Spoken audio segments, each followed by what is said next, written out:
If you end up with just one takeaway from this course, I hope it's this. I want to train you to develop an instinct for finding hot-selling topics, which is the most valuable skill you need to grow if you're committed to success in selling online. This section includes multiple modules that aim to help you do just that. First, let's take a look at what's working for other people. And that's the next golden rule.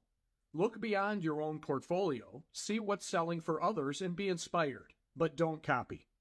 Adobe Stock maintains a recent top sellers page. You can get there from your contributor dashboard by clicking Insights at the top, and it's also included in the book for this course. There's a lot of great information here if you use it wisely. First, note there's a great diversity here in both style and subject matter. You should keep your eye out for photographers or illustrators who are covering things that you could cover and topics you're interested in. In other words, your sweet spots that we went over earlier. Now, you might be tempted to judge these contributors just by their lifetime sales, but you shouldn't. These numbers, according to Adobe, are ranking those who made the most sales in the previous week, but only considering their uploads from the past 6 months. So it doesn't necessarily matter that this artist has 1,000 lifetime sales and another has 250,000. We're interested in what's selling right now. Looking at the work of these contributors, I think this one is the one that's closest to me in terms of what they're covering and their style.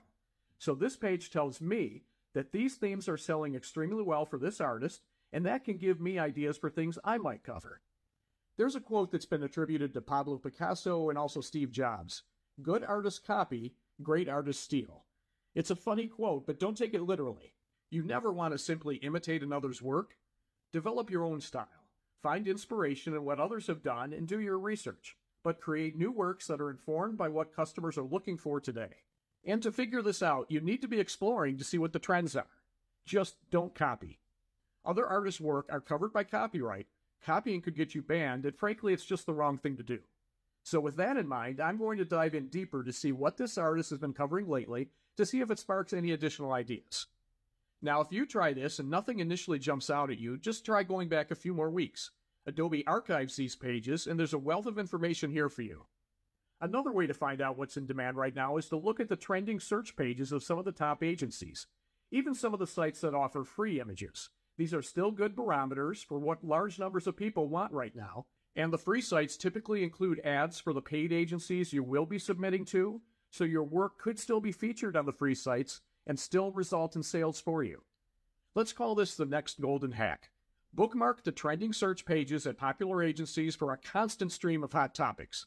I have links to these pages in my course book, so you can check these sites at any time, but here's a look at what they're showing for the top searches as of right now. Hopefully you'll get some good ideas here on where you could be focusing next. I'm going to share my full list of my top selling themes in the next module. These are based on my own experience, but you can also find other stock artists sharing their analysis for what's selling best at sites like this one, expertphotography.com. Their take on their best-selling themes is as follows.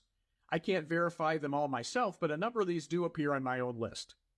So you've seen what's being downloaded for others, and next I'll share the topics that have sold best for me for the past few years.